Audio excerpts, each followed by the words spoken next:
Snipers, आपको ये देखना होगा कि इस शनिवार को बिटकॉइन की कीमत में क्या हो रहा है, क्योंकि ये 2023 का पहला आधिकारिक सप्ताहांत है, जिसका अर्थ है कि क्रिप्टोकरेंसी बाजार में सबसे अधिक हेरफेर किया गया है। संभावित रूप से उम्मीद करने और अनुमान लगाने के लिए कि S&P 500 ने 2023 के पहले कारोबारी सप्ताह में क्या बंद किया, पूरे बोर्ड में हरे रंग के साथ, जिसका अर्थ है कि इस सप्ताह के अंत में आने वाली भावना क्रिप्टोकरेंसी बाजार के लिए बुलिश है। बिटकॉइन के लिए इसका क्या मतलब है?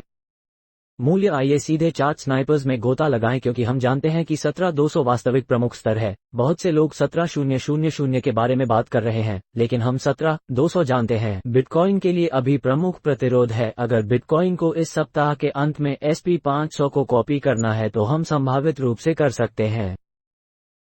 17,200 के परीक्षण की अपेक्षा करें, क्योंकि आप देख सकते हैं कि S&P 500 ने सप्ताह को 2% से अधिक बंद करने का निर्णय लिया, जो बिटकॉइन के उच्च स्तर पर है। अभी तक ऐसा करना बाकी है। हमने एक उच्चतर नहीं बनाया है। आप यहाँ देख सकते हैं कि शुरुआती उच्च को अभी तक बाहर नहीं निकाला गया है।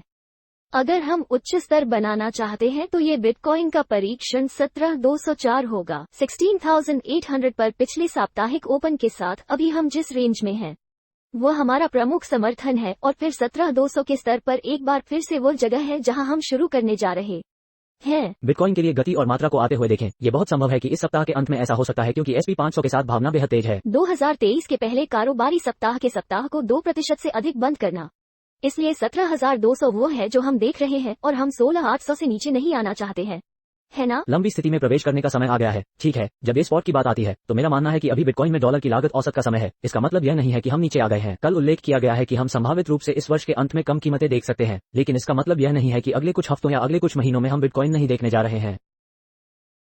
संभावित रूप से 20,000 परीक्षण 24,000 की ओर वापस आएं। संभावित रूप से ये सब 17,204 से शुरू होता है। यही वह है जिसकी हम अभी बिटकॉइन के लिए निगरानी कर रहे हैं। मैं इसका उल्लेख इस प्रकार करना चाहता हूं। खैर, स्नाइपर्स को याद है कि जब एथेरियम एक प्रमुख भालू बाजार प्रतिरोध का परीक्षण करने की बात आती है तो हम वास्तव में इस प्रतिरोध स्तर से बाहर निकल रहे हैं। इस बारे में हमने बात की थी, और यह 1277 के साथ संगम दिखाता है। इसलिए एथेरियम के लिए 1277 बिटकॉइन के लिए 17,200 के समान है। अगर बिटकॉइन 17,200 को तोड़ता है, एथेरियम 1277 को तोड़ देगा, और इससे एथेरियम क्या होगा? एटी 2018 के पिछले सर्वकालिक उच्च स्तर 1440 की ओर वापस आने की स्थिति में है, और संभावित रूप से वर्तमान में एथेरियम के साथ 1760 तक का दरवाजा खोल सकता है। 1264 पर कारोबार कर रहा है। ऊपर एक ब्रेक। 1277 यानी प्रमुख प्रतिरोध संभावित उतार चढ़ाव के लिए उस दरवाजे को खोलता है, और यह काफी उल्टा है। यहाँ हम एथेरियम की क्षमता को ऊपर की ओर देखते हैं।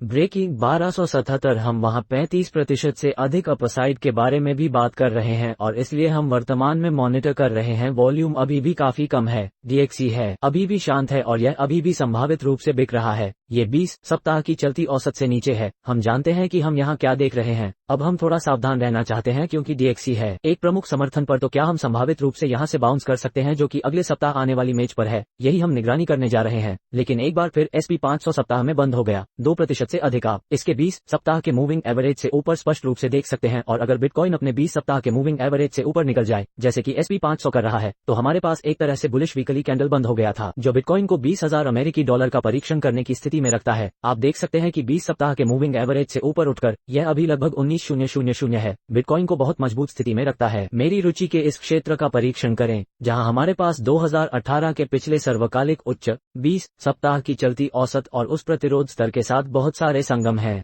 वर्तमान बाजार संरचना जिसमें बिटकॉइन कारोबार कर रहा है। इसके अलावा 300 बिटकॉइन चार्ट अपने 20 सप्ताह के मूविंग एवरेज से ऊपर मजबूत है। यह S&P 500 के समान है, क्योंकि बिटकॉइन अमेरिकी डॉलर के मुकाबले इसके 20 सप्ताह के मूविंग एवरेज से ऊपर नहीं है, लेकिन बिटकॉइन के खिलाफ एथेरियम। इसलिए बिटकॉइन चार्ट का सिद्धांत अभी S&P 500 से अधिक निकटता से संबंधित है, जो कि एक नहीं है। बुरी बात है, क्योंकि इसका मतलब है कि क्रिप्टोकरेंसी बाजार में पर्यावरण पर जोखिम अभी भी सक्रिय और स्वस्थ है, क्योंकि थमोडी बिटकॉइन पेयरिंग सोने की ताकत दिखा रही है। पिछले कुछ हफ्तों से काफी तेजी से बढ़ रहे हैं। हम वर्तमान में 1866 में बैठे सोने की निगरानी करना जारी रखना चाहते हैं। ये दर्शाता है कि संस्थागत पूंजी है निश्चित रूप से अभी बचाव की तलाश में है, चाहे वो मुद्रास्फीति के खिलाफ हो, चाहे वो अमेरिकी डॉलर अन्य अंतर्राष्ट्रीय मुद्राओं के खिलाफ हो। जाहिर तौर पर अभी इसकी मांग है एक बचाव। अगर सोना इतना अच्छा कर रहा है और तो बिटकॉइन भी उस बाल्टी में क्यों नहीं गिरेगा, जो महामारी दुर्घटना के बाद से शीर्ष प्रदर्शन करने वाली संपत्ति है। देखें कि आपके शनिवार के अपडेट के लिए स्नाइपर्स क्या होता है। मैं इस चैनल में ट्यून किए गए आप में से हर एक की सराहना करता हूं। आइए इस वीडियो को लपेटने से पहले कुछ अन्य घूमने वाले हिस्सों को देखें। यूरो 100 भी सप्ताह के अंत में 1% मजबूत हो रहा है। आप देख सकते हैं कि बहुत सारे बड़े टेक स्टॉक सप्ताह के अंत में मजबूत। अमेजॉन 3% से अधिक, माइक्रो स्ट्रेटेजी 2 से अधिक ऊपर है, टेस्ला का प्रतिशत 2% से अधिक बढ़ गया और इसी तरह सप्ताह के करीब बहुत मजबूत। कम से कम कहने के लिए सप्ताह के करीब एक बहुत अच्छा SP 500 के साथ 2% से अधिक, इसलिए यह एक बहुत मजबूत तेजी का पूर्वाग्रह है। सप्ताह के अंत में देखते हैं कि क्या होता है। स्नाइपर्स इस शनिवार को इस चैनल में ट्यून करने के लिए आप सभी को धन्यवाद देता हूं। मैं आप लोगों को सबसे अच्छे स्वास्थ्य और सर्वोत्तम समय की कामना करता हूं। इस क्रिप्टोकरेंसी बाजार में मैं आपके बिना ऐसा नहीं कर सकता। मैं चैनल में ट्यून किए गए आप सभी स्नाइपर्स की सराहना करता हूं और प्यार करता हूं। मैं आप लोगों को अगली बार हमेशा की तरह देखूंगा। 17204 वह है जो हम देख रहे हैं। अगली बार स्नाइपर्स तक।